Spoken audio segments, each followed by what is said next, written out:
wa ikhwani. Hadirin dan hadirat yang dirahmati oleh Allah Subhanahu wa taala. Kita melanjutkan bahasan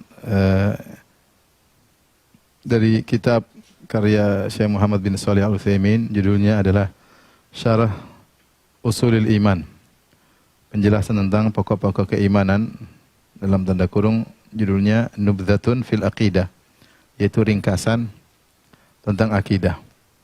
Dan pada pertemuan lalu telah kita bahas mulai dengan al-iman billah, iman kepada Allah. Karena kita tahu rukun iman terdiri atas 6. Iman kepada Allah, iman kepada malaikat, iman kepada kitab-kitabnya, iman kepada para rasulnya, iman kepada hari akhirat, dan iman kepada takdir. Dan iman kepada Allah, kita sudah bahas yang pertama tentang iman akan adanya Allah Subhanahu wa taala. Kita telah sebutkan tentang dalil-dalil, bukti-bukti adanya Allah Subhanahu wa taala. Kemudian pada bagian kali ini kita akan bahas tentang pembagian tauhid menjadi 3 ya. Jadi kita sudah jelaskan iman kepada Allah ada 2 rukun ya. 2 pondasi. Yang pertama bahwasanya Allah itu ada. Yang kedua, Allah harus ditauhidkan. Harus ditauhidkan. Ditauhid atau diesakan. Diesakan. Nah, ini sudah kita bahas pada pertemuan lalu tentang Allah itu ada. Sekarang kita bahas tentang Allah harus ditauhid atau diesakan. Dan ini kita bahas sebenarnya tauhid secara setelah dipelajari, maka tauhid bisa kita klasifikasikan menjadi 3. Dengan dipelajari, maka diketahui bahwa tauhid bisa diklasifikasikan menjadi 3. Menjadi 3.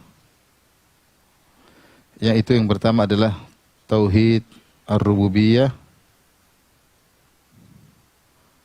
Tauhid ar-rububiyah.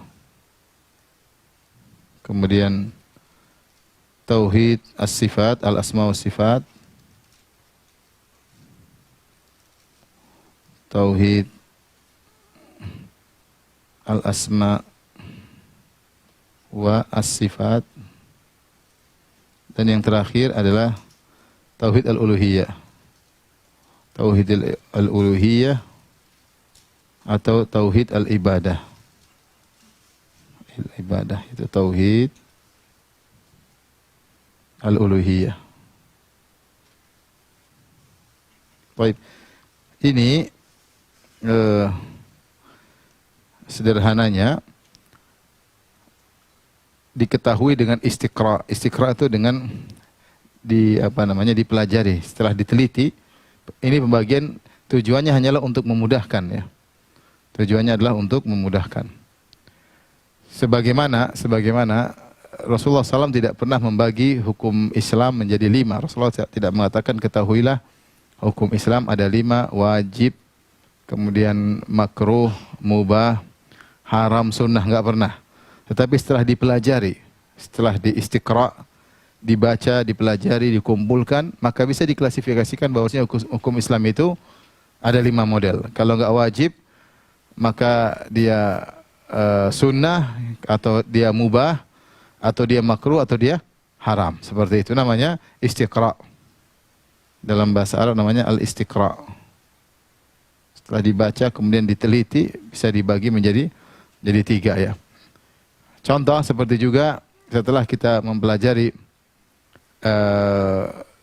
penyusun bahasa Arab, maka kita bisa membagi bahwasanya bahasa Arab terdiri atas ada namanya huruf, ada namanya kata, atau namanya verba, kata kerja. Ada huruf, ada kata, ada kata kerja. Jadi sekedar mudah untuk mempelajari, untuk mudah dalam pembelajaran.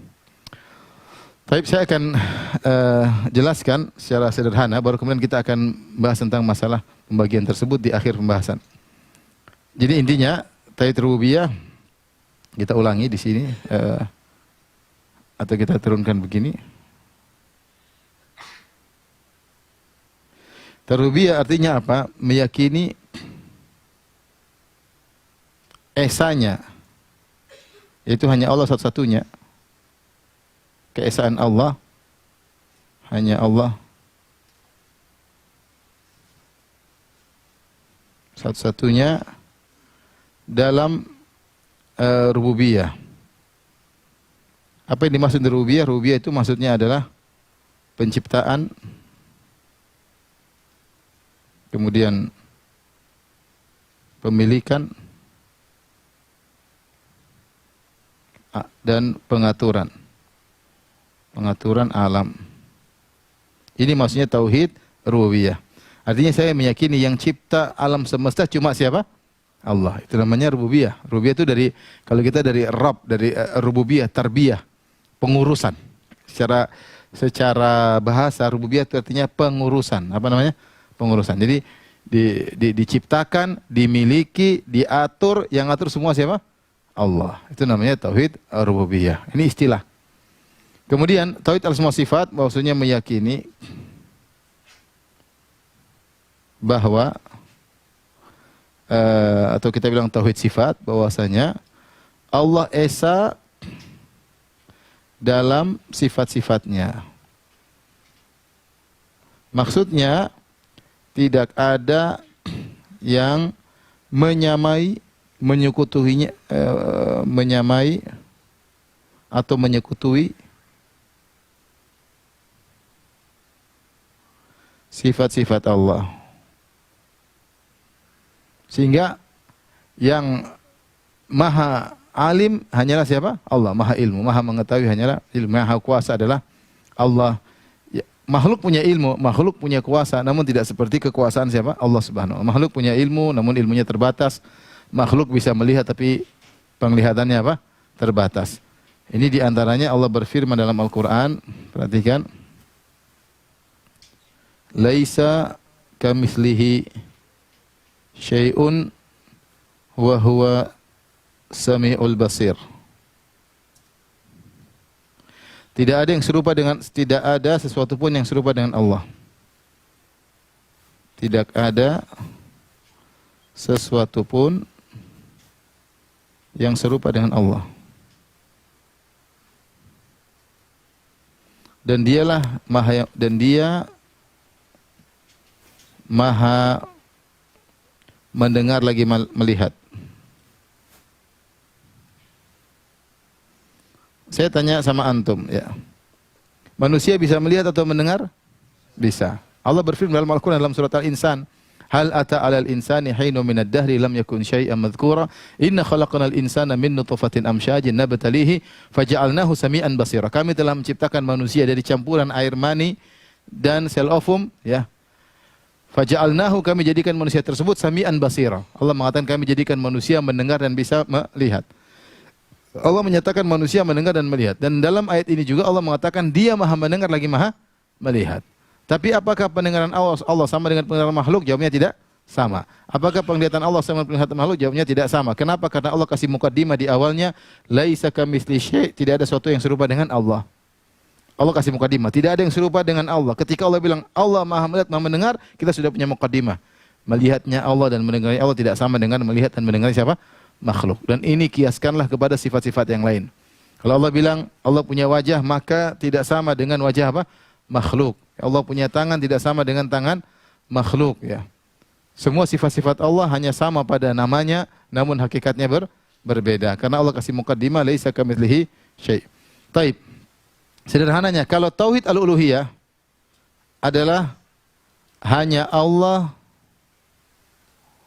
semata yang berhak diibadahi, berhak diuluhiyahkan, atau dalam kurung diibadahi. Ini jelas bahwasanya jika yang mengatur dan menciptakan alam semesta hanya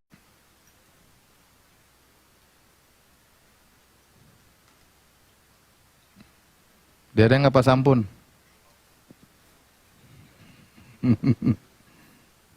Dereng sampun apa sampun dereng?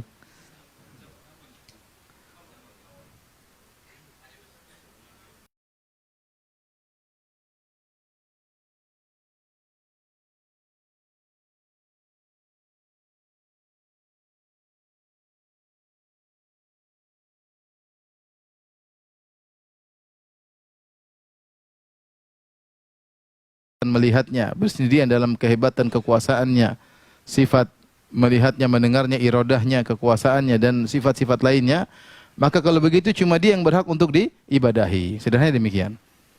Maka tauhid ar-rububiyah dan tauhid al-asma sifat ini mengkonsekuensikan tauhid al-uluhiyah, konsekuensi. Ya. Kenapa? Jika hanya Allah yang mencipta, itu tauhid rububiyah. Dan jika Allah yang memiliki sifat-sifat yang maha hebat, tidak ada yang menyamainya, kalau gitu dia yang berhak disembah. Seandainya ada yang bersama Allah dalam menciptakan alam semesta, maka boleh kita menyembahnya. Sederhana demikian. Ya, makanya ketika Rasulullah SAW menjelaskan tentang syirik, ketika Rasulullah ditanya, ayu dzambi a'zam ya Rasulullah, dosa apa yang paling besar? Kata Nabi SAW, anta ja'ala lillahi niddan wa huwa khalaqak. Engkau mengambil tandingan bagi Allah, kau ibadahi dia, padahal yang menciptakan kamu cuma Allah sendiri. Seandainya yang menciptakan kita Allah dan Nabi Muhammad ciptakan kita, kita nyembah Nabi Muhammad. Tapi tidak, yang menciptakan kita cuma Allah sendirian. Karena dia yang menciptakan alam semesta dan mengatur alam semesta ini sendiri, maka dia yang berhak disembah semata.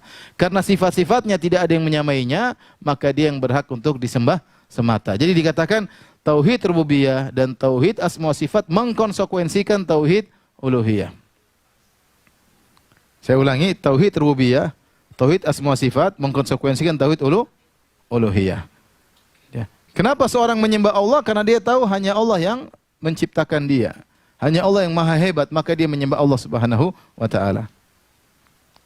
Baik. Sebelum saya lanjutkan, saya tanya sama kira-kira kita tanya sama orang-orang yang mengingkari tauhid rububiyah. Kita tanya sama tauhid pembagian tauhid. Apakah kalian ketika mengatakan tidak boleh tauhid dibagi menjadi tiga, kalian sedang mengingkari pembagian atau kalian sedang mengingkari esensi pembagian ini? Sekarang kita tanya sama dia, bukankah kau setuju nggak sama kita bahwasanya yang menciptakan alam hanya Allah semata, yang mengatur alam hanya Allah semata, yang memiliki menguasai alam ini hanya Allah semata? Setuju nggak? Dia pasti bilang apa? Setuju.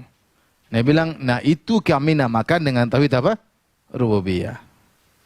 Kau enggak bagi tiga enggak apa-apa, yang penting kau setuju dengan kami kontennya.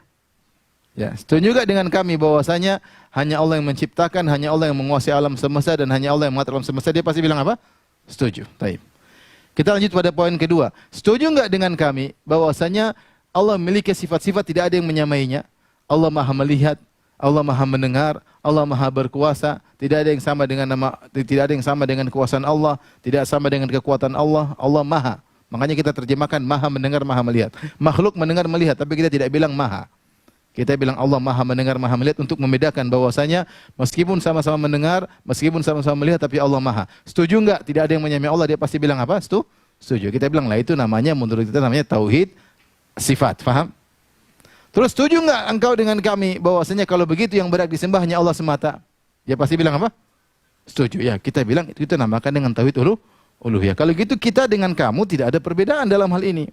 Nah, ini semua memang Nabi tidak pernah membagi tauhid menjadi tiga, 1, 2, 3. Tetapi esensi dari ini semua ada di zaman Nabi Shallallahu Alaihi Wasallam. Apakah Nabi Muhammad mengingkari tauhid rububiyah? Jawabannya tidak. Apakah Nabi Muhammad Shallallahu Alaihi Wasallam mengingkari asma sifat? Jawabannya tidak. Apakah Nabi Muhammad beribadah kepada Allah? Jawabannya tidak. Ini kita sekedar mudah untuk mempelajari. Jadi sebenarnya kamu mau bagi 7, mau bagi 4, mau bagi 3 nggak ada masalah. Yang penting kontennya benar. Yang penting kontennya benar. Daripada kau tidak bagi tauhid menjadi 3, ternyata kau nyembah selain Allah. Ya salah, kontennya salah. Jadi sebenarnya ini sekedar mudah untuk belajar. Seperti saya katakan tadi, Rasulullah tidak pernah mengatakan hukum Islam terbagi menjadi 5. Tetapi setelah kita teliti, kita bisa klasifikasi. Ternyata hukum itu ada yang wajib. Buktinya kalau tidak dilakukan berdosa. Ada yang sunnah. Dikerjakan dapat pahala, tidak dikerjakan tidak mengapa. Ada yang mubah. Dikerjakan tidak apa-apa, ditinggal juga tidak apa-apa. Ada yang makruh. Kalau dikerjakan dibenci, kalau ditinggalkan dapat pahala. Ada yang haram, kalau dikerjakan dapat dosa. Meskipun Rasulullah SAW tidak pernah mengatakan hukum Islam terbagi menjadi 5, kenyataannya inilah yang terdapat di zaman Nabi. Hukum Islam kita bisa bagi menjadi apa? Jadi 5. Jadi intinya pembagian ini hanya sekedar untuk mudah belajar. Dan kita dapati ternyata ya, ternyata mereka juga orang-orang yang mengingkari mengingkari pembagian tauhid. Tauhid menjadi tiga. Ternyata juga membagi tauhid. Membagi tauhid. Dalam buku-buku misalnya Asy'ariyah, dalam buku-buku Mu'tazilah, saya baca buku-buku mereka. Asy'ariyah misalnya, contoh.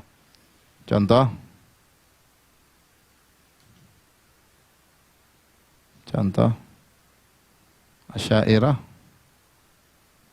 mengatakan innallaha wahidun fi dzatihi wa sifatihi wahidun fi dzatihi wahidun fi sifatihi wahidun fi af'alihi. Mereka juga bagi, kata mereka Allah itu esa dalam zatnya. Allah esa dalam zatnya. Allah esa dalam sifat-sifatnya. Allah esa dalam perbuatan-perbuatannya. Mereka juga membagi. Ini juga tiga. Ini satu, dua, berapa tiga. Sama.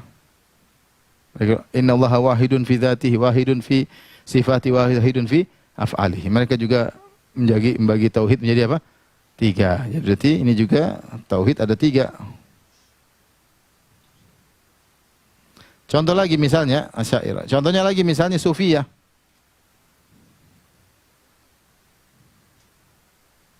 Sufiyah bagi tauhid menjadi, kata mereka, mengatakan tauhid tauhid ada tiga. Kata mereka tauhidul ammah,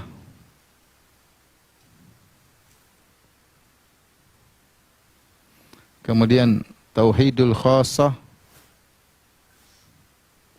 kemudian tauhidul khassatil khassah.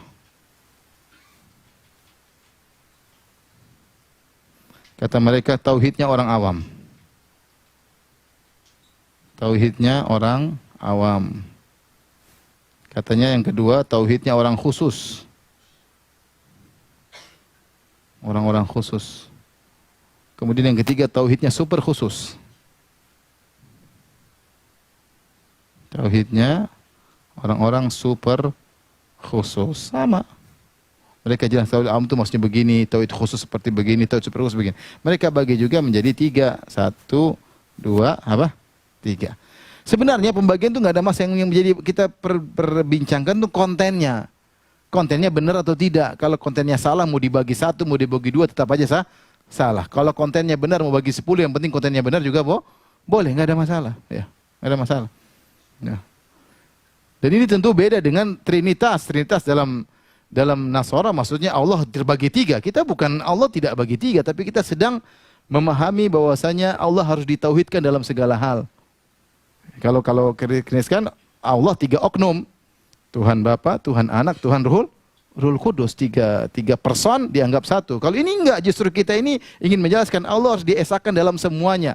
Tidak boleh diesakan dalam sebagian hal. Semuanya harus Allah Maha Esa. Jadi ini contoh bahwasanya mereka juga membagi tauhid ternyata menjadi tiga.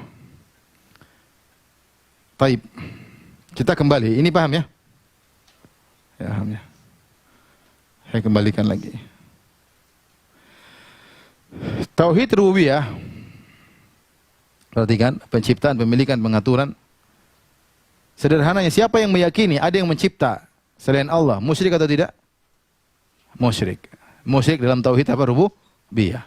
Contoh yang seperti contoh misalnya Majusi menyatakan ada Tuhan kebaikan, Tuhan keburukan. Tuhan kebaikan maksudnya api, Tuhan keburukan maksudnya kegelapan. Ini berarti pencipta ada berapa? Ada dua. Contohnya seperti Hindu, ya, bahwasanya untuk mengatur alam semesta ada tiga.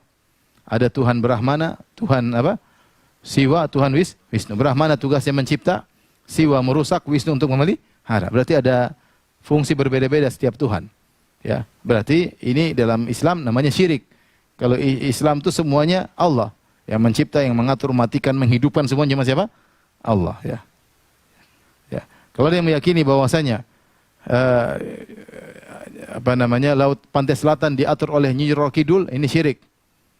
Karena menurut kita semua yang mengatur adalah Allah Subhanahu wa taala. Lautan yang ngatur siapa? Allah. Bukan Nyi Roro Kidul. Siapa yang meyakini Nyi Roro Kidul ngatur laut selatan maka dia musyrik. Gunung yang ngatur siapa? Allah. Tapi ada yang mengatakan ada jin tertentu ngatur gunung, ya. Kita tunggu informasinya gunung meletus atau tidak dari jin tersebut. Ini apa sih? Syirik. Karena yang ngatur adalah Allah Subhanahu wa taala, ya, sederhana. Taib. Contoh lagi, tauhid asma wa sifat. Siapa yang meyakini ada zat yang punya kesamaan dalam sifat-sifat seperti sifat Allah, maka dia musyrik. Contoh, meyakini bahwasanya yang mengetahui hal gaib bukan cuma Allah. Ternyata dukun juga tahu hal gaib. Musyrik atau tidak? Musyrik. Yang tahu hal gaib cuma Allah. Siapa yang meyakini ada makhluk yang tahu hal gaib seperti Allah, maka dia musyrik. Kata Allah, "Qul la ya'lamu man fis samawati wal ardil ghaiba illa Allah." Katakanlah, tidak ada yang mengetahui hal gaib di langit dan bumi kecuali Allah semata. Malaikat pun tidak tahu. Malaikat pun tidak tahu. Yang tahu hanyalah Allah semata. Kapan ada yang meyakini ada orang punya ilmu seperti Allah, tahu ilmu gaib, maka dia telah musyrik, ya.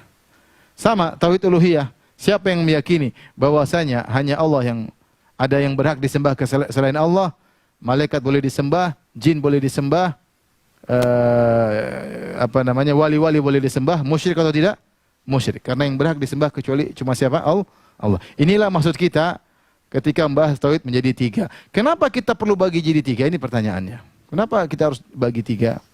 Karena ternyata ada yang keliru dalam sebagian bagian dari tauhid ini. Ternyata ada yang tidak mentauhidkan Allah dalam uluhiyah. Taib. Pertanyaan, kenapa perlu dibagi tiga? Ini sudah ya? Kita lanjut ya.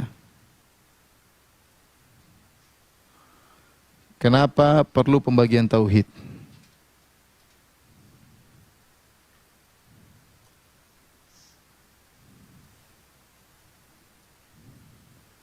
Jawabannya, karena ada yang salah, ya, dalam sebagian tauhid.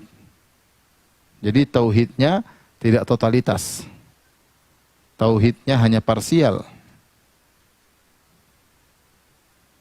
Hanya parsial dan tidak totalitas. Contohnya Allah berfirman dalam surat Yusuf. Kata Allah Subhanahu wa taala, perhatikan, "Wa ma yu'minu aktsarum billahi illa wa hum musyrikun." Kata Allah, tidaklah kebanyakan mereka beriman kepada Allah, tidaklah kebanyakan mereka beriman kepada Allah kecuali mereka musyrik.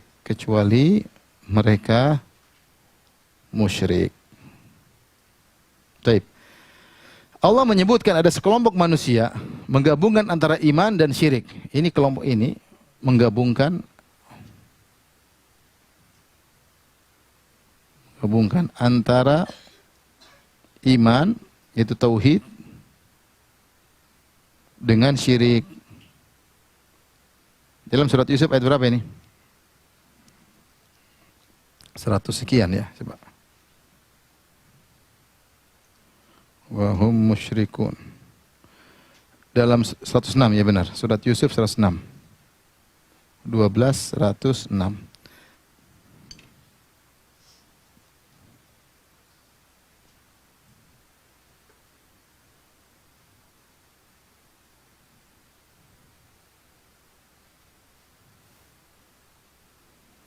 Saya bacakan tafsir Al-Qurtubi saja.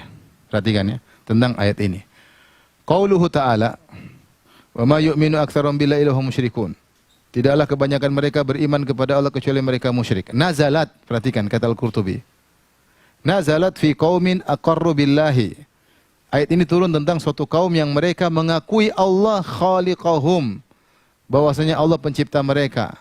Wa khaliqul asya'i kulliha, dan Allah pencipta segala sesuatu.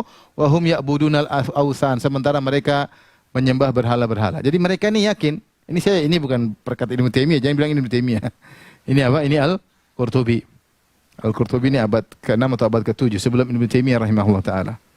Ini diakui oleh mereka juga, orang Asy'ariyah. Maksudnya adalah ayat ini, maknanya ayat ini turun fi qaumin, kepada suatu kaum yang mereka mengakui Allah sebagai pencipta mereka, sebagai pencipta segala sesuatu, namun di saat yang sama mereka beribadah kepada berhala-berhala. Kemudian qalahul Hasan, ini pendapat Al-Hasan Al-Basri, wa Mujahid, wa Amir, wa Sya'bi, wa aktsarul mufassirin, ini pendapat mayoritas ahli tafsir. Wa qala Ikrimah, dan Ikrimah muridnya Ibnu Abbas, beliau berkata, inilah maksud firman Allah, wala in sa'altahum man khalaqahum la yaquluna Allah. Ayat ini sama dengan firman Allah, kalau kau bertanya kepada mereka siapa yang menciptakan mereka, mereka akan menjawab Allah yang menciptakan mereka, ya. Jadi ternyata tidaklah kebanyakan mereka beriman tauhid, maksudnya apa? Mengakui Allah pencipta. Mengakui Allah pencipta segala sesuatu. Terus, namun mereka ternyata melakukan apa? Syirik. Syirik maksudnya menyembah apa? Berhala. Perhatikan, ini bukan perkataan saya, ini perkataan ahli tafsir. Saya boleh buka juga dalam Ibnu Katsir juga ada. Ibnu Katsir mazhab Syafi'i, Al-Qurtubi mazhab Maliki, bisa dilihat ya. Saya bacakan dari tafsir Ibnu Katsir. Qauluhu wa ma yu'minu aktsarum billahi illa hum musyrikun. Adapun firman Allah, tidaklah kebanyakan mereka beriman kepada Allah kecuali mereka musyrik. Qala Ibnu Abbas, berkata Ibnu Abbas. Ibnu Abbas sahabat. Min imanihim, di antara iman mereka yang dimaksud dalam ayat ini, annahum idza qila lahum, adalah mereka kalau ditanya, man khalaqas samawati wa man khalaqal arda wa man khalaqal jibal. Wahai kaum musyrikin Arab, wahai kaum Quraisy, siapa sih yang menciptakan langit, menciptakan bumi, menciptakan gunung-gunung? Qalu Allah, kata mereka Allah. Wa hum musyrikuna bihi, sementara mereka syirik kepada Allah, yaitu beribadah kepada selain Allah. Kadza qala Mujahid, ini pendapat Mujahid dari kalangan tabi'in. Ibnu Abbas tadi sahabat. Kemudian Mujahid, Atha juga murid Ibnu Abbas, Ikrimah, Sya'bi, Qatadah, Ad-Dhahhak, Abdullah bin Zaid bin Aslam, dan seterusnya, ya. Kemudian kata Ibnu Katsir, buktinya akan hal ini, wa fi sahihain, dalam Sahih Bukhari, Sahih Muslim, annal musyrikina kanu yaquluna fil talbiyatihim. Adalah orang musyrikin kalau mereka sedang bertalbiyah mereka berkata, labbaik la syarika laka labbaik. Ya Allah, kami penuhi panggilan-Mu ya Allah, tidak ada sekutu bagimu. Illa syarikan huwa laka tamliku wa malak, kecuali sekutu yang itu milikmu, kau menguasainya dan dia tidak menguasai apa-apa. Ya. Jadi ini tafsir Ibnu Katsir. Tapi saya baca lagi tafsir At-Tabari yang lebih lama lagi, mungkin abad ke-4 kalau tidak salah. Qaul fi ta'wili qauli ta'ala, tentang pendapat tentang tafsir firman Allah, wa ma yu'minu aktsarum billahi wa musyrikun. Qala Abu Ja'far, maksudnya At-Tabari. At-Tabari ini Syekhul Mufassirin. Dia abad ke-4. Wa ma yukirru aktsaru haula'i alladziina wasafa azza wa jalla sifatahum biqaulihi wa ka'ayyin min ayatin fis samawati wal ardi yamurruna 'alaihi wa hum anha mu'ridun billahi annahu khaliquhu, yaitu mereka meyakini bahwasanya Allah khaliquhu, pencipta mereka, wa raziquhu, Allah juga pemberi rezeki kepada mereka, wa khaliqu kulli syai', dan mereka mengakui Allah pencipta segala sesuatu. Illa wa hum musyrikun, kecuali mereka musyrik ai fi ibadatil autsani wal asnam, tetapi mereka musyrik dalam peribadatan. Mereka juga fi ibadatihim, mereka ternyata menyembah wa fi ibadat, mereka menyembah al autsan, berhala-berhala dan patung-patung.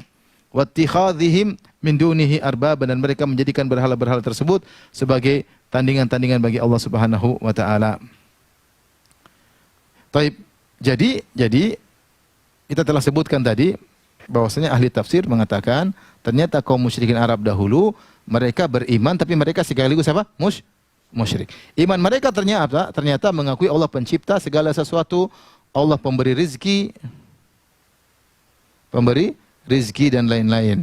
Adapun syirik mereka adalah menyembah kepada selain apa? Allah. Nah, ini yang mereka akui ini kita namakan dengan tauhid rububiyah. Ini tadi disebut apa? Tauhid apa? Rububiyah. Dari sini kita bisa ambil kesimpulan, ternyata kesimpulannya kita ambil di sini, Kesimpulannya, kesimpulan, kaum musyrikin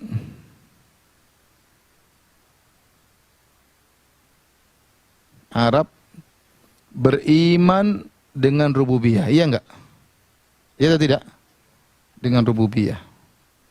Tapi musyrik dalam uluhiyah. Ini yang kasih tahu ini adalah Allah dalam surat Yusuf ayat 106. Jadi Allah yang jelaskan ada suatu kaum kelompok manusia namanya musyrikin Arab, namanya musyrikin Quraisy. Mereka ternyata meyakini Allah pencipta, pemberi rizki, tapi mereka menyembah kepada selain Allah. Jadi mereka mengakui rububiyah dan mereka mengingkari apa? Uluhiyah. Dari sinilah kita perlu menjelaskan bagian dari tauhid agar semua Allah ditauhidkan dalam segala hal. Jangan cuma ditauhidkan dari rububiyah ternyata uluhiyahnya tidak ditauhidkan. Ini kenapa kita perlu bagi untuk menjelaskan titik kesalahan. Kenapa perlu bagi tauhid? Karena ada yang salah. Dalam sebagian tauhid, tauhidnya hanya parsial, tidak totalitas. Jadi untuk menjelaskan titik kesalahan. Kalau kita tidak bagi, mungkin kita bingung salahnya mereka di mana. Loh, mereka disebut beriman, kok dikatakan musyrik? Iman bagian mana? Syirik bagian mana? Ternyata iman mereka bagian rububiyah. Syiriknya bagian uluhiyah. Faham sampai sini? Maka di sini perlu pembagian. Ya. Kalau misalnya ada orang berkata, saya sudah kasih nafkah sama istri saya. Tunggu dulu, nafkah yang mana? Jangan ada yang belum. Nafkah makanan sudah. Nafkah pakaian sudah. Nafkah rumah belum, ya berarti belum. Ada poin yang kau belum paham. Berarti kau baru kasih nafkah pada 2 poin, 1 poin salah. Berarti kau belum sempurna, harus perbaiki. Maka kita bagi dulu, nafkah ada 3 loh. Itu maksudnya gitu loh maksudnya. Dia bilang, saya sudah nafkah istri saya. Tunggu dulu. Nafkah ada 3 loh. Jangan sampai semua kau salah. Sudah, jangan ternyata ada yang belum. Coba kasih makan sudah enggak? Sudah, istri saya udah gemuk. Terus yang kedua, pakaian enggak? Udah, pakaian ada, pakaian ini, pakaian tidur sudah ada. Rumah belum, masih tinggal di rumah orang tuanya. Nah, ini berarti belum. Papannya belum. Taib. Saya sudah 3-3-nya. Kasih makan sudah, kasih pakaian sudah, kasih rumah. Ternyata kau belum nafkah batin, belum pernah digauli. Nah, berarti ada nafkah batin yang belum kau. Ini maksudnya kita jelaskan ini pembagian ini untuk mengetahui poin salah. Ini maksudnya ini seperti ini kira-kira lah. Para ulama bagi tauhid menjadi 3 supaya tahu mana poin salahnya. Jika tidak kita bilang tauhid cuma 1 nanti, loh mereka tauhid tapi kok mereka syirik juga? Ya maka dijelaskan. Tauhidnya pada rububiyah, syiriknya pada uluhiyah. Inilah yang sebagian orang tidak suka karena mereka tidak mau disalah-salahkan. Ketika kita bagi ini, maka ketahuan kesalahan mereka. Buktinya di antara mereka minta-minta ke kuburan, minta-minta kepada wali-wali. Nah, itu mereka tidak mau dibilang ini syirik, nggak mau mereka. Maka kita menjelaskan perbuatan meminta ke kuburan, ke wali-wali itu syirik. Karena berdoa itu adalah ibadah. Dan kita sepakat yang berhak diibadahi cuma siapa? Allah. Paham? Ngerti kenapa kita perlu bagi tauhid? Ya, untuk menjelaskan titik poin kesalahan. Kalau sebenarnya mereka tidak ada masalah dengan 3 bagian ini, kenapa mereka persalahkan? Kenapa mereka ribut? Mereka ribut itu karena ada yang mereka salah di situ. Dengan pembagian ini ketahuan kesalahan mereka. Ya, karena kontennya apa salahnya? Saya tanya, bolehkah kita meyakini hanya Allah yang mencipta? Boleh atau tidak? Harus bahkan. Harus meyakini Allah Maha Pencipta. Itu namanya tauhid rububiyah. Kita meyakini Allah memiliki sifat-sifat yang tidak ada sama dengan Allah Subhanahu wa taala. Lam yakul lahu kufuwan ahad. Allah Maha Pencipta, Allah Maha mendengar, Allah Maha melihat. Percaya enggak? Percaya. Sudah, kita tahu titik, berarti harus. Kita yakin enggak Allah yang berhak untuk disembah semata? Ya udah, itu namanya tauhid uluhiyah. Kalau ada yang tidak setuju dengan 3 ini, pasti ada masalah. Pasti ada permasalahan di situ. Pasti ada poin yang dia salah dan tidak mau disalahkan.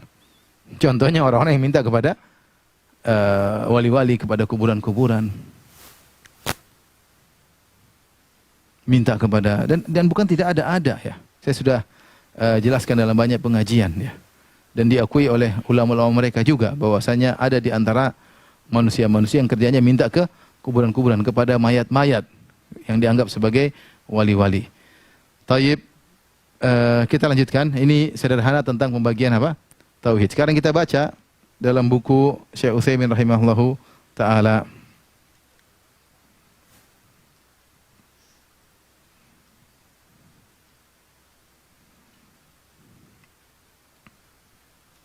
Saya bacakan sambil kita jelaskan. Taib. Al-imanu bi rububiyyati. Ada yang pegang buku? Nggak ada. Ya, coba. Yang biar tahu halaman berapa. Pegang buku.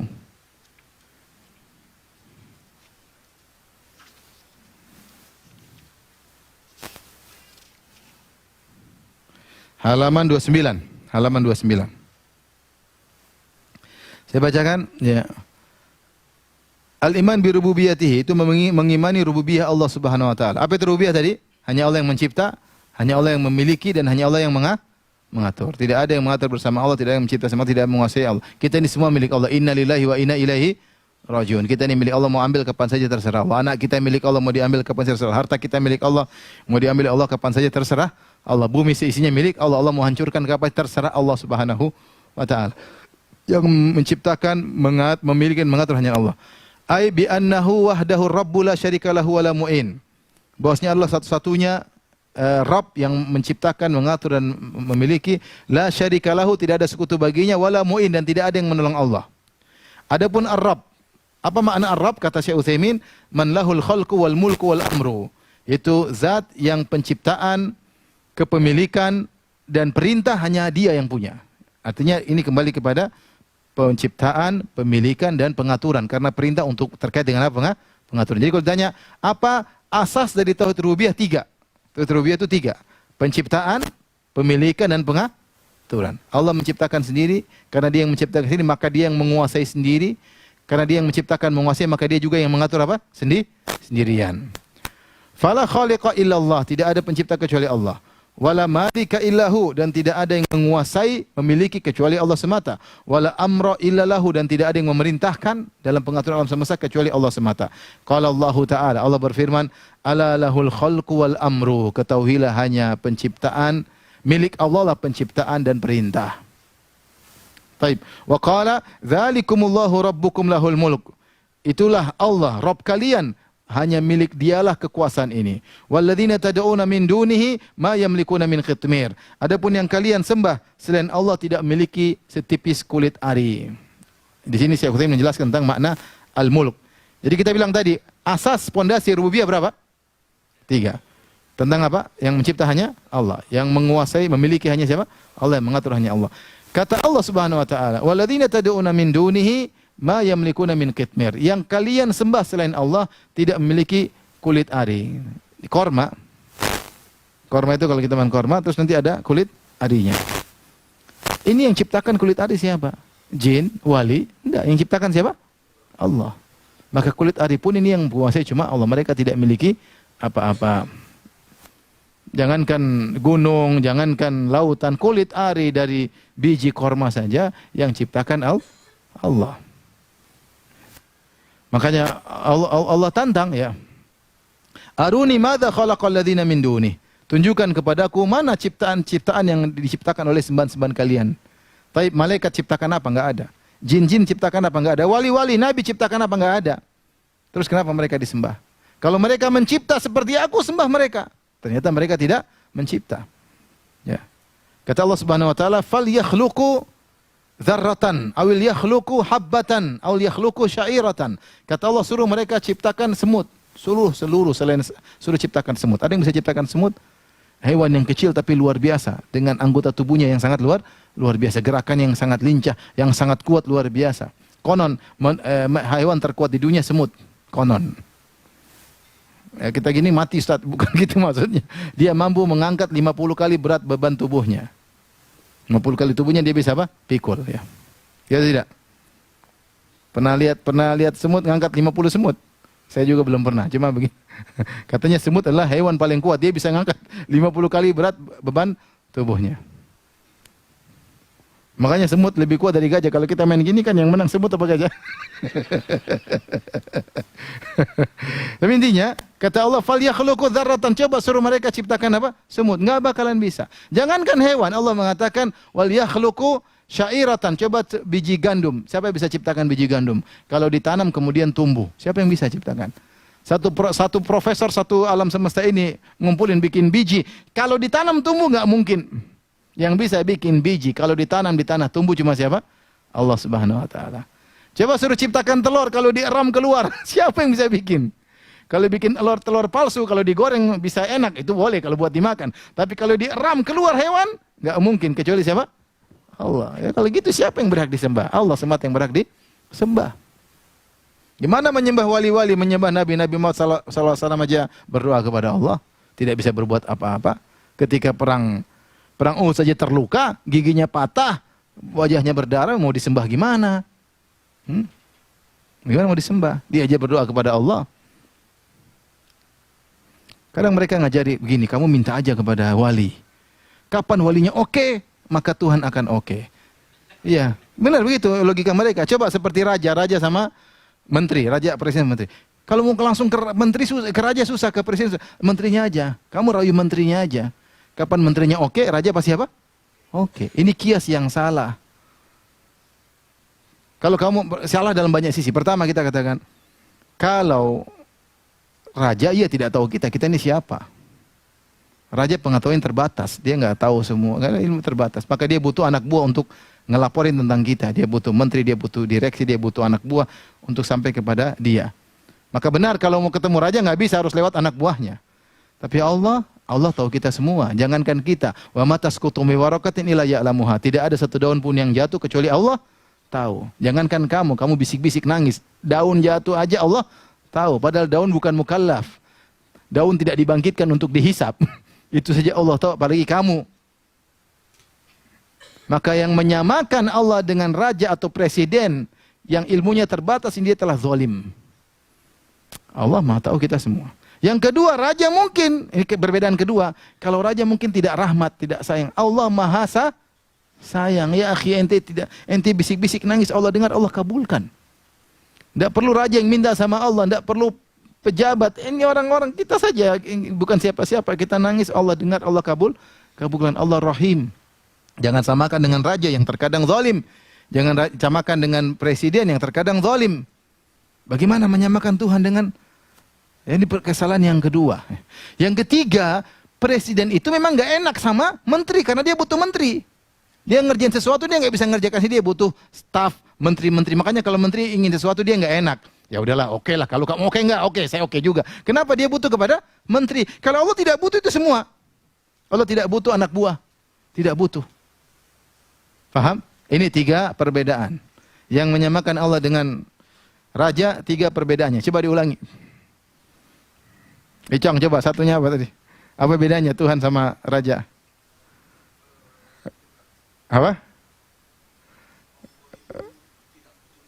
Allah tidak butuh menteri. Dia mulai dari yang ketiga, yang terakhir. Allah tidak butuh menteri karena Allah tidak butuh siapa-siapa. Adapun raja butuh menteri. Makanya raja nggak enakan sama menteri, pekeu sama menteri. Benar nggak? Kalau Allah nggak ada pekeu-pekeuhan, paham? Nggak ada pekeu-pekeuhan. Allah aja kalau bicara malaikat pingsan, ngapain pekeu-pekeu? Kalau presiden, menteri, pekeu sama menteri. Yang kedua, ada yang gantung, siapa lagi? Perbedaan Allah dengan menteri, dengan raja. Iya, kalau raja nggak tahu apa-apa, nggak ngerti, ya. Presiden nggak ngerti apa-apa, raja istrinya aja selingkuh dia kadang nggak tahu. Allah jangankan manusia, daun jatuh pun dia tahu. Amatasqutu min waraqatin illa ya'lamu. Jadi jangan bilang kamu nggak bisa. Siapa mana presiden mau dengar kamu? Ya benar kalau presiden. Kalau Allah kita bisik-bisik Allah dengar. Allah Maha mendengar. Baik, ini yang kedua. Yang ketiga tadi apa? Hah? Kenapa? Allah Maha penyayang. Kalau presiden terkadang zalim, raja terkadang zalim, kalau Allah pasti Maha penyayang. Ini tidak bisa dibedakan. Sehingga jangan samakan antara Allah dengan raja. Berikutnya akibatnya, lihat sini poin syiriknya. Kalau kita tahu presiden bilang oke, menteri bilang oke, presiden ikut oke, karena kita tahu presiden butuh sama menteri dan PKU sama menteri, maka kita fokusnya ke menteri. Ayo Pak, ini Pak, ini tanda tangan Pak ya. Jadi kita hatinya ke raja atau ke menteri? Ya. Kita misalnya ada proyek nih. Ayo Pak Menteri, tanda tangan dong. hati kita sedang ngerayu menteri atau ngerayu raja? Menteri. Karena kita yakin kapan menteri oke. Presiden juga ikut apa? Oke. Jadi hati kita tergantung kepada kita bahkan mungkin lupa sama presiden karena kita bilang kalau dia oke sana oke, paham? Kira-kira demikian kalau orang sudah meyakini yang penting wali oke. Dia hatinya kemana? Saya tanya sama antum. Ke Tuhan atau ke wali? Sinilah poin syirik yang berbahaya. Ketika itu dia bergantung kepada wali bukan kepada Allah Subhanahu wa taala. Makanya orang ke kuburan tuh hati mereka ke wali bukan pada Allah. Kalau mereka udah minta sama kuburan, dia tuh di YouTube ada wanita di Mesir ya Syekhul Arab anak saya sakit sembuhkanlah dia. Dia sambil nangis-nangis yang mungkin kalau dia di masjid tidak melakukan itu. Tapi dia di kuburan dia gitu-gitu ya. Nangis-nangis di kuburan minta kepada wali yang itu mungkin tidak dia lakukan ketika di rumah Allah Subhanahu wa taala. Jadilah kuburan-kuburan yang dibangun mewah saingan bagi masjid-masjid Allah Subhanahu wa taala. Kita ngajarin tauhid. Yang disembah cuma Allah Subhanahu wa taala, tawakal hanya kepada Allah. Kalau orang pakai jimat saja syirik. Kata Nabi SAW, man ta'allaqa tamimatan faqad asyrak. Siapa yang pakai jimat, maka dia musyrik, kata Nabi SAW. Padahal keterikatan hati dengan jimat kecil, nggak besar. Ini cuma sebab aja. Sebab aja yang bikin Allah, ini cuma sebab. Itu aja nggak boleh syirik. Apalagi hati benar-benar terpaku kepada wali tersebut. Lebih ngeri lagi. Ini saya kita cuma sekedar dulu kalau main judi, cari cicak ekor 2. Wih, ekornya cuma 1, ekor 2, cari 2, mati. Terus ekor 2-nya dipotong, dijemur di bawah terik matahari, jadikan jimat, lipat simpan. Kalau main judi bawa menang insya Allah. Tenang ini, ada sebab Allah kasih menang, tenang. Ada cicak ekor 2. Itu syirik. Padahal kita masih ada ketergantungan kepada Allah, hanya sekedar ini sedikit, cuma kita bilang sebab. Itu pun syirik. Bagaimana kalau kita lupa sama Allah, benar-benar kita fokus kepada wali. Lihat di YouTube. Sebagaimana ibu wanita tersebut, ya Syekhul Arab, wahai syekhnya Arab. Ya Syfili waladi, sembuhkanlah anakku. Sampai teriak-teriak, sampai nangis-nangis. Aku bawa beban kehidupan. Subhanallah. Yang tidak dilakukan ketika terhadap Allah Subhanahu wa taala. Coba itu dilakukan kalau bangun malam. Ya Allah, itu tauhid. Bangun malam berdoa sama Allah, nangis, itulah tauhid. Hati benar-benar kepada siapa? Allah, bukan kepada. Tadi saya bilang tadi, orang kalau minta sama presiden, hatinya ke menteri atau ke presiden? Menteri. Karena dia bilang menteri oke, presiden pasti oke. Presiden nggak enak sama menteri. Gitu. Jadi tahu 3 perbedaan ya. Tapi kita lanjut.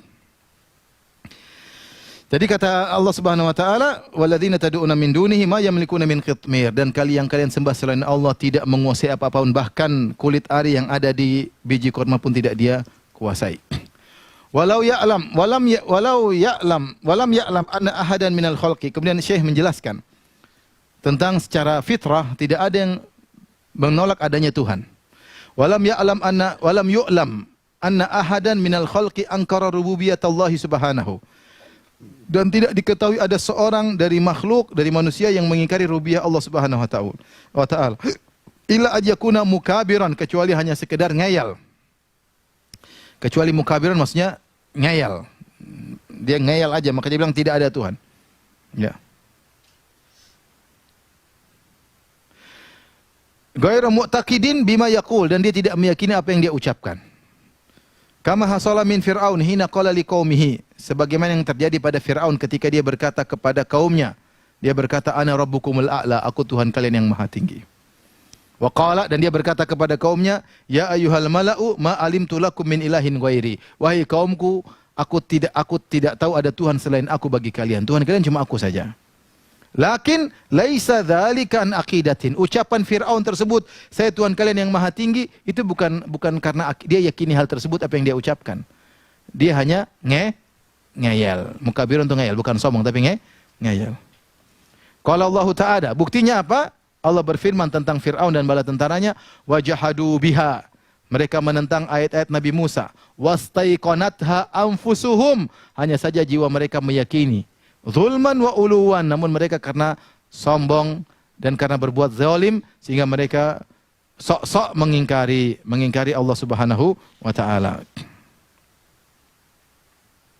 Kemudian juga dalam ayat yang lain, Nabi Musa ketika berdebat dengan Fir'aun, Nabi Musa berkata, "Laqad alimta ma anzala haula'i illa rabbus samawati wal ardi basaira wa inni la adhunnuka ya Fir'aun mathbura." Kata Nabi Musa, sungguh engkau wahai Fir'aun telah mengetahui bahwa tidak ada yang menurunkan mukjizat-mukjizat itu kecuali Allah Subhanahu wa taala, yaitu pencipta yang melihara langit dan bumi, basair sebagai bukti-bukti yang nyata.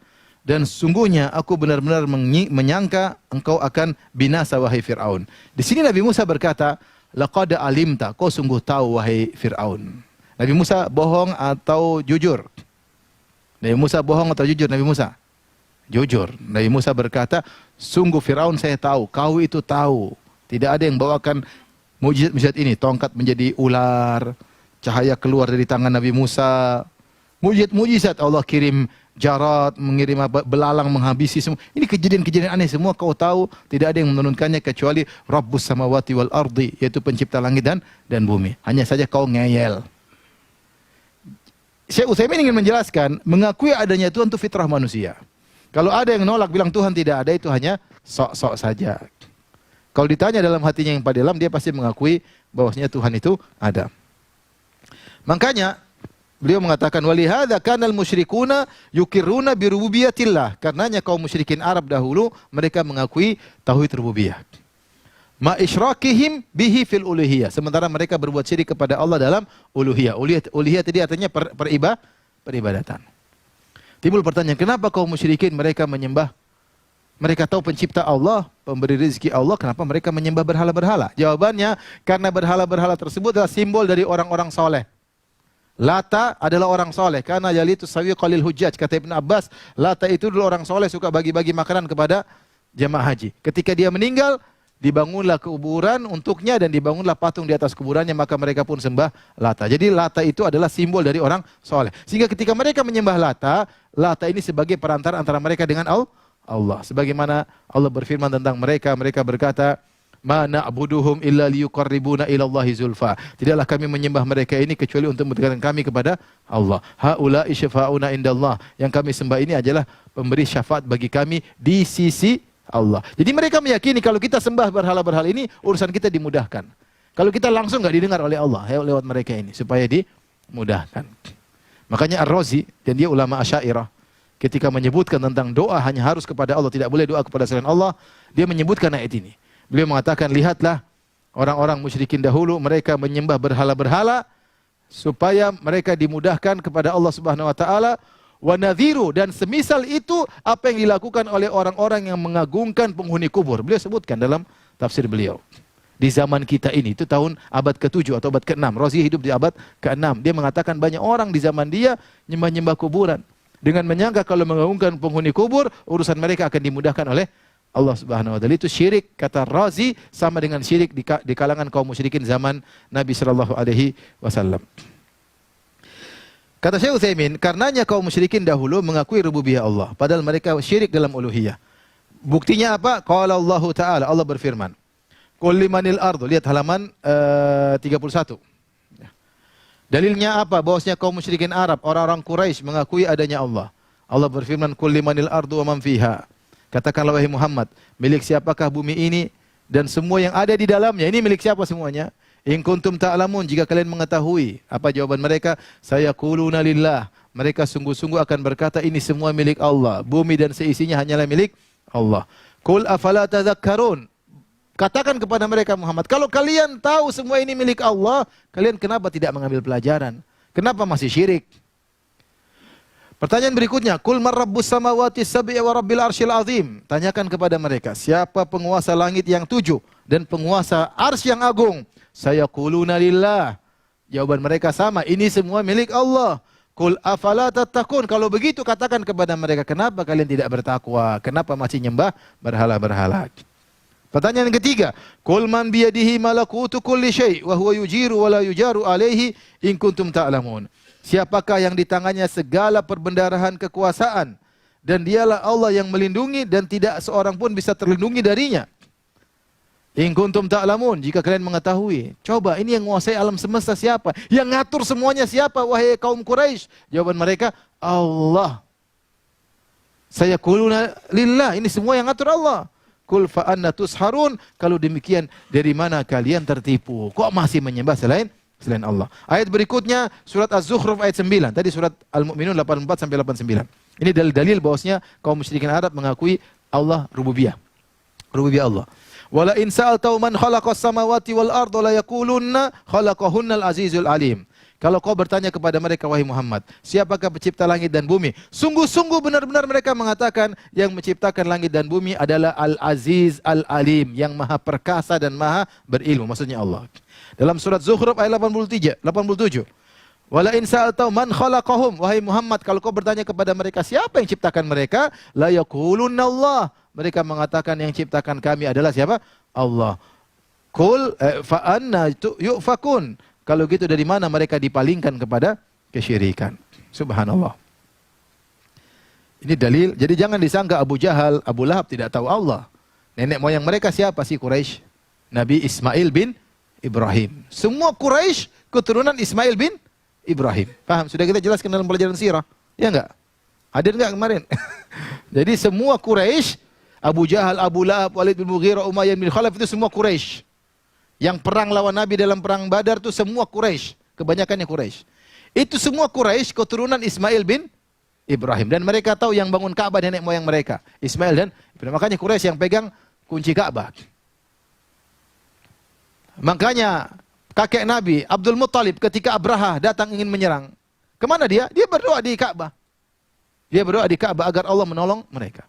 Ketika Abraha mencuri onta-onta Abdul Muttalib, kakek Nabi. Jadi Abraham ambil 200 ekor onta Abdul Muttalib. Maka datanglah Abdul Muttalib. Kata dia, wahai Abraha, wahai raja, berikan onta-ontaku. Kata Abraha, saya pikir kau mau bela Ka'bahmu. Kau datang ke sini ternyata minta onta. Saya pikir kau datang untuk bela Ka'bahmu yang mau kami hancurkan. Kau kan pemimpin kota Mekah, wahai Abdul Muttalib. Saya tadi segan sama kamu, kata Abraha. Saya pikir kau datang ke sini untuk mempermasalahkan membela Ka'bahmu. Ternyata kau malah mikir onta-ontamu. Apa kata Abdul Muttalib dengan jawaban yang terkenal? Kata dia, ana rabbul ibil. Saya pemilik onta-onta. Walil Ka'bah rabbun yahmiha. Adapun Ka'bah ada Robnya yang akan menjaganya. Paham? Kata Abraha dengan sombongnya, maka liyam tani amini. Dia tidak bisa mencegahku. Akhirnya dia pun binasa Abraha. Tapi orang-orang musyrikin mengakui adanya Allah. Buktinya ketika perang Badar, Nabi Muhammad berdoa, angkat tangan sampai ridanya jatuh. Malam Rasulullah salat semalam suntuk. Para sahabat semua tidur malam perang Badar. Semua tidur, yang tidak tidur cuma Nabi sallallahu alaihi wasallam. Nabi berdoa, Allahumma anjis wa'dak, ya Allah penuhi janjimu. Allahumma intuhlik hadhil isabah falan tu'bad. Ya Allah kalau kami binasa semuanya kau tidak akan disembah. Rasulullah ulang sampai subuh. Pagi harinya ketika siap perang dibuat arish. Arish itu semacam kemah kecil.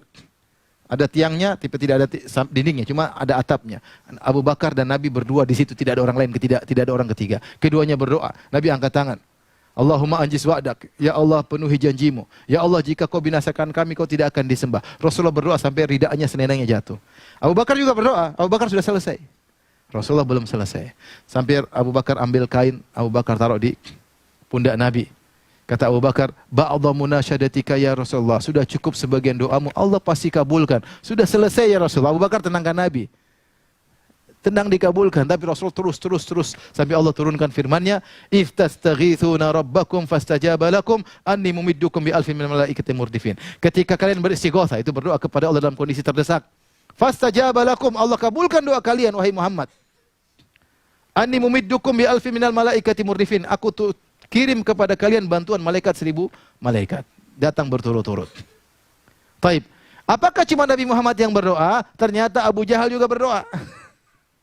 Abu Jahal juga berdoa. Allah turunkan ayat tentang Abu Jahal. Kata Allah dalam surat Al-Anfal, "In tastaftihu faqad ja'akumul fath." Jika kalian minta keputusan dari Allah, sungguh telah datang keputusan. Antum baca tafsir ayat ini. Dalam hadis yang hasan, Abu Jahal berdoa. Abu Jahal berkata, Allahumma, perang Badar nih. Allahumma ayyuna aqta'ulir rahim wa ja'ana bima lam na'rif fa'ahinhul ghadat.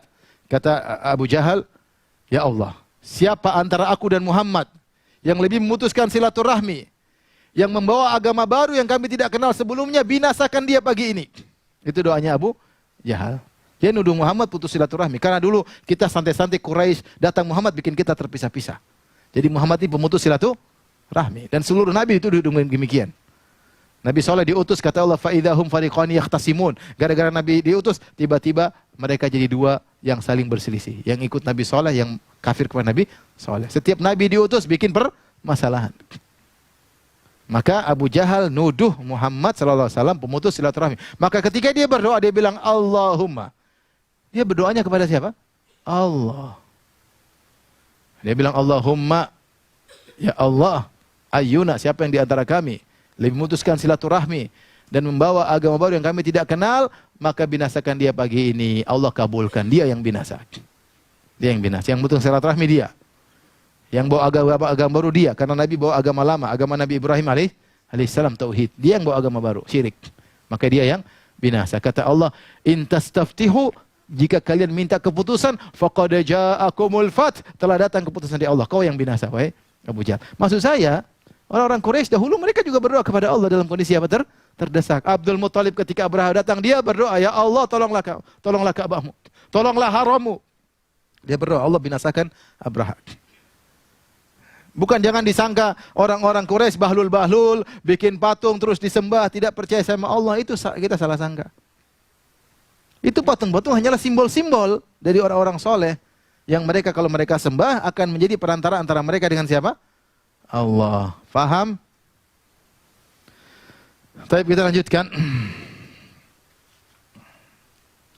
Wa amru Rabbi subhanahu syamilun lil amril kauni wa syar'i. Dan perintah Allah Subhanahu wa taala mencakup perintah kauni terkait dengan alam, wa syar'i, dan juga terkait dengan syariat. Fakama annahu mudabbirul kaunil qadhi fihi, perhatikan sini. Sebagaimana Allah lah, dialah yang mengatur alam semesta, dialah hakim dalam alam semesta, bima yurid, dia mengatur alam semesta dengan yang apa yang dia kehendaki, hasba ma taqtadihi hikmatuhu, sesuai dengan konsekuensi hikmahnya. Allah ini ngatur alam semesta terserah Allah, tapi berdasarkan hikmah Allah. Tidak ada Allah lakukan kecuali ada hikmahnya alam semesta. Fahuwa kadzalika al-hakimu fihi bi syar'il ibadat wa ahkamil muamalat. Kalau begitu, Allah jugalah hakim dalam urusan syariat. Yang ngatur aturan manusia di bumi ini juga Allah semata. Yang ngatur hukum muamalat juga Allah semata. Hasbama taqtadihi hikmatuhu, dan aturan yang Allah turunkan untuk manusia juga berdasarkan hikmahnya. Faman ittakhadha ma'allahi ta'ala musyarri'an fil ibadati aw hakiman fil muamalat faqad asyraka bihi wa lam yuhaqqiqil iman. Maka siapa yang menjadikan pembuat syariat selain Allah dalam ibadah, bikin syariat baru, bukan Allah yang bikin, dia yang bikin, dia tentukan syariat ini, atau menjadikan hakim selain Allah dalam masalah muamalat, maka dia telah berbuat syirik, mensekutukan Allah dalam pembuatan aturan-aturan hukum di bumi ini, dan dia tidak mewujudkan iman. Saya ingin sampaikan, ini sering saya sampaikan gini. Kita kan tahu, alam semesta ini ada yang ngatur nggak? Ada, Allah, kita semua yakin. Bahkan orang-orang barat pun tahu, bahwa Tuhan ini hebat. Bagaimana dia bisa bikin aturan-aturan alam semesta yang luar biasa. Kullun fi falakin yasbahun, masing-masing benda-benda langit ada orbitnya, tidak keluar. Matahari ada orbitnya, rembulan ada orbitnya, bintang-bintang ada orbitnya. Matahari nggak pernah terlambat, nggak pernah kecepatan. Padahal kalau bulan puasa saya pingin matahari cepat tenggelam, tapi nggak bisa juga, dia tepat waktu. Ya, kalau kita lagi sahur pinginnya matahari terlambat supaya sahurnya panjang, tapi nggak bisa. Sudah ada aturnya, atur siapa? Allah. Jutaan tahun ada aturnya begitu saja. Mulailah manusia diberi ilmu sedikit-sedikit, malah mulai mereka membuka rahasia alam. Oh, ternyata ini ada rumusnya. Oh, ini ternyata ada teorinya. Dibuka oleh Allah sedikit-sedikit. Sehingga mereka tahu alam ini luar biasa. Kata Allah, sun Allahilladzi atqana kulla syai'. Inilah ciptaan Allah yang profesional dalam segala ciptaannya. Antum coba ambil mata antum, terus antum lihat. Gimana kalau ngambil, lihatnya gimana? Tapi intinya kalau antum lihat organ mata ini, luar biasa. Dengan serabut-serabut sarafnya, dengan korneanya, dengan lensanya, dengan ini nggak mungkin sembarang. Ini pasti ada yang bikin. Nggak mungkin kejadian, nggak mungkin acak. Kalau kejadian nggak mungkin ruwet seperti ini. Organ tubuh saja tanya dokter tentang organ-organ, ini ruwet, paham? Kalau terjadi semua kebetulan, nggak mungkin bisa kebetulan ruwet begitu, paham? Pasti kacau-kacau lah. Ini ruwet begini, ini makanya orang ateis bingung. Kok bisa ruwet begitu? Kok kebetulan kok bisa ruwet?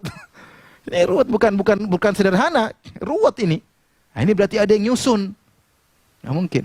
Saya sering bilang, orang ateis saja, kalau lihat ada bola basket, situ ada banyak bendera-benderanya, bendera Indonesia, bendera Jepang, bendera Belanda, bendera ini disusun jadi bola basket. Dia bilang, ini siapa yang bikin bolanya nih, bagus banget.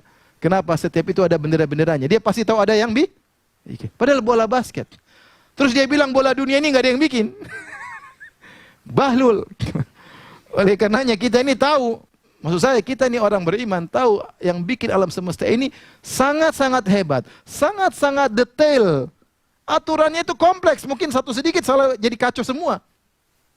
Dengan berbagai macam cabang-cabang saling berkaitan, ini yang bikin pasti sangat hebat. Dan kita akui kehebatannya. Nggak ada manusia bisa bikin seperti ini.